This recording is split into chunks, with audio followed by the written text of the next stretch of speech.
पिछले भाग में आपने देखा राघव हवेली के तहखाने में उस पुराने संदूक को खोल देता है जिसमें उसके पूरे परिवार की मौत की तस्वीरें थीं।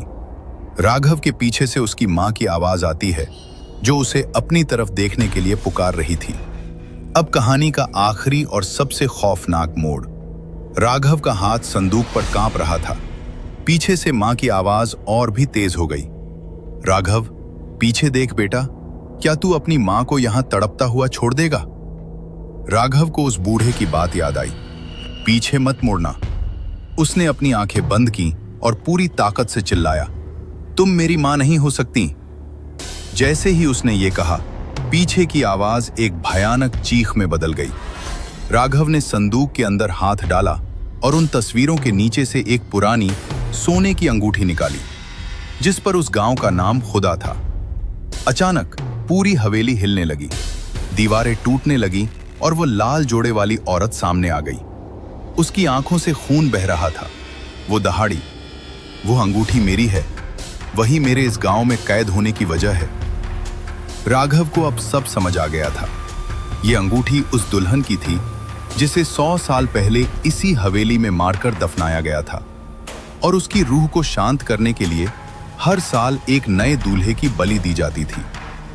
जैसे ही राघव ने वो अंगूठी जमीन पर पटक कर पत्थर से तोड़ी, एक जोरदार धमाका हुआ। गांव की वो रूहानी बारात धुएं में बदलने लगी। बिना सिर वाले बाराती चीखते हुए गायब होने लगे। वो लाल जोड़े वाली औरत भी धीरे धीरे धुंधली होने लगी, लेकिन गायब होने से पहले वो राघव के पास आई और मुस्कुराते हुए बोली, आजादी, आजादी मिल गई। सुबह के सूरज की पहली किरण राघव के चेहरे पर पड़ी। राघव ने आंखें खोली।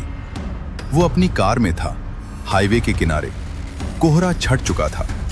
उसने सोचा कि शायद ये सब एक बुरा सपना था, लेकिन जैसे ही उसने अपनी जेब में हाथ डाला, उसके हाथ में वही पुरानी मिट्टी की राख थी जो उस बूढ़े ने उसकी आंखों में झोंकी थी। राघव ने पीछे मुड़कर देखा। वहां कोई गांव नहीं था, सिर्फ एक पुराना कब्रिस्तान था जिसके गेट पर लिखा था अंधेरी बाड़ी।